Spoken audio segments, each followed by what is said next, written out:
Good morning, everyone. This is the sample problem, or the practice problem, on how to subtract one vector from another one.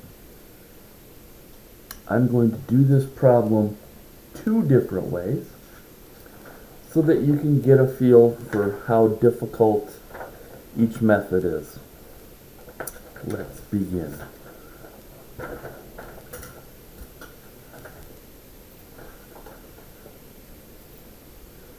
Now, this doesn't actually have to be part of the first method, but I'm going to do it because it's needed for the second method, and you'd normally have to do this breakup.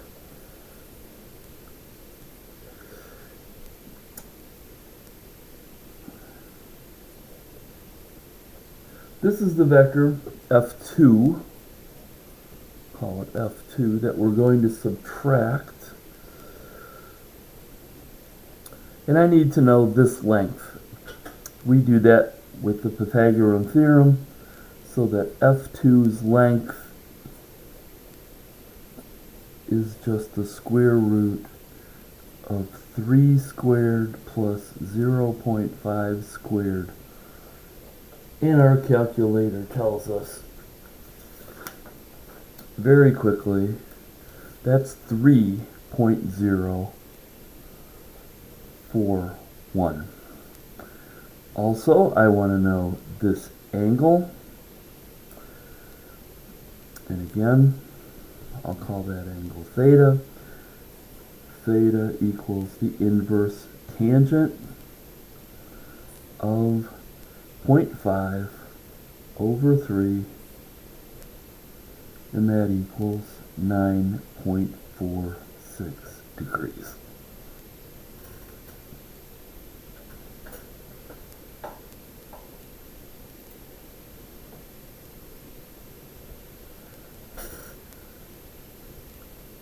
So now, let's use that information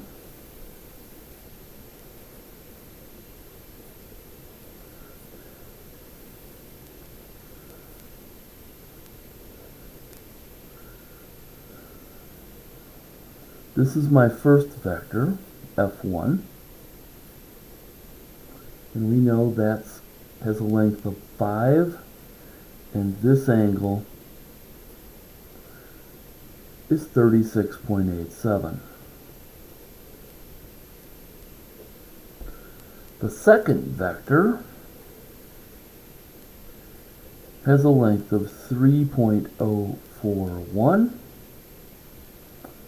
and this angle is 9.46 degrees.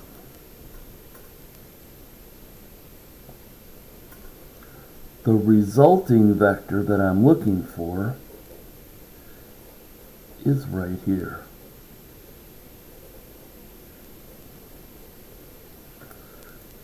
And you can see this makes a triangle. I know this length, I know this length, and I can calculate that angle. This line is parallel to the x-axis. So if this angle is 36.87, then this angle is also 36.87. So this angle that I don't know, I'm going to call this alpha just because. Alpha equals 36.87 minus 9.46. So 36 minus 9 is 27. 0.87 minus 0.46 is 0.41 degrees. I should have done that with the calculator, it would have been faster. So I now have a triangle that looks like this. This is 27.41 degrees. This has a side of 5. This has a side of 3.041. I want to know this length and this angle. Actually, I want to know this angle all the way to the x-axis, but I'll start with that first angle, because I already know this one. This is 36.87 again.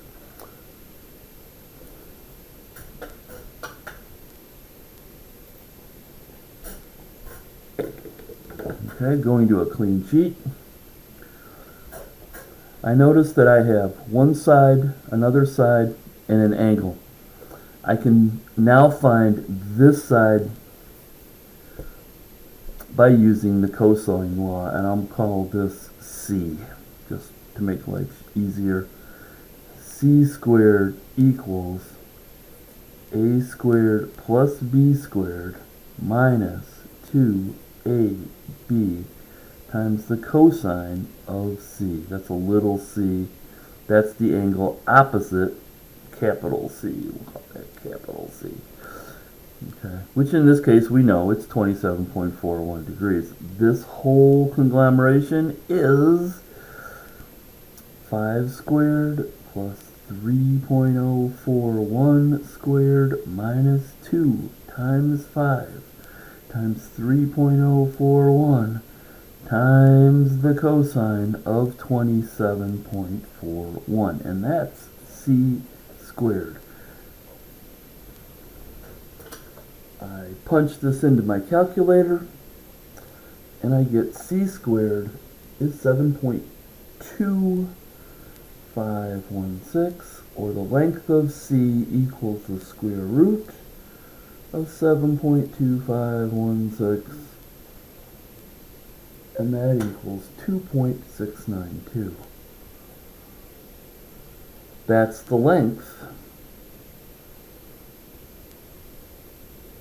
of the side of the triangle. I now know all three sides of the triangle, so now I only have to find the angle, and I can find the angle using the sine law. I will call this angle A,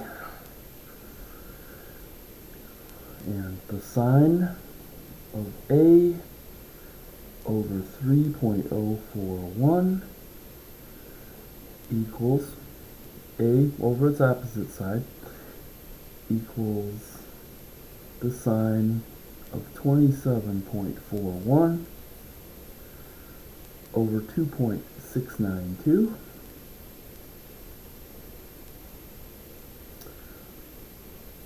So A equals the inverse sine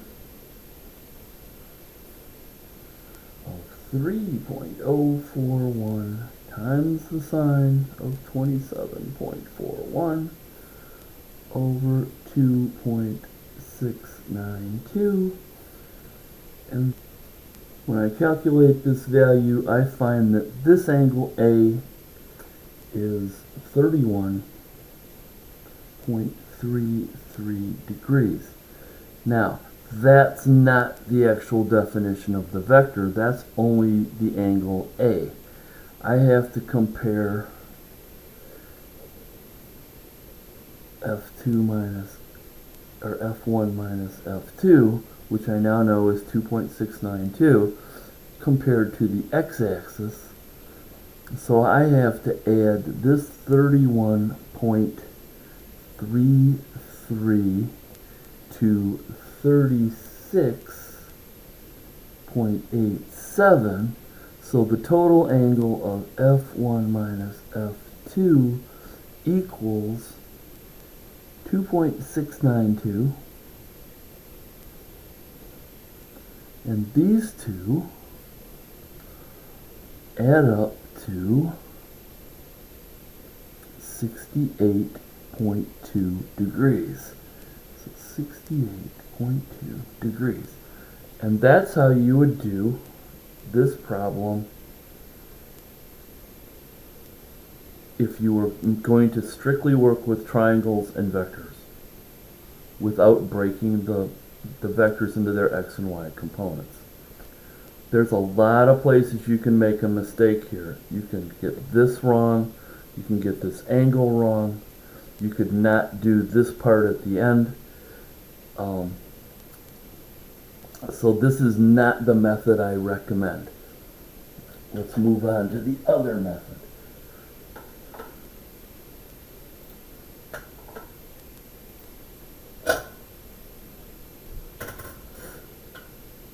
Going back to the original problem, I have one vector that looks like this. This side is 4.0. This side is 3.0, and the original vector was right here. The vector that I'm going to subtract goes back 3.0 and down 0.5. So my resulting vector of adding all these together is right there. Simplest way to approach this, I add up all the x components. X component of 4 going this way, 3 going this way, ends up with a vector of 1. If I add up all the vertical components, I have a vector going up 3 and back down 0.5, which gives me a vector of 2.5. So my resulting vector has an x component of 1, a y component of 2.5,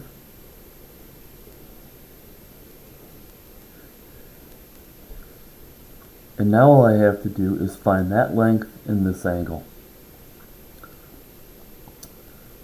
So f1 minus f2, I'll call that c again just because. Square root 2.5 squared plus 1 squared equals 2.692. And if I look at this angle, I'll call that theta. Theta equals the inverse tangent of 2.5 over 1, which is 68.2 degrees. Again, 2.692 at an angle of 68.2 degrees. I think this is an easier method, and I think this is actually much more systematic. You always can break a vector up into its x and y components, add those components up, and then build the resulting vector out of those components. And this works for multiple vectors. If you have 3 vectors, if you have 4 or 5 or 6 vectors, just adding up their x and y components and then making a new vector out of the results is much easier than trying to do the cosine law and sine law multiple times. Okay, that's the end of the practice problem about vector subtraction.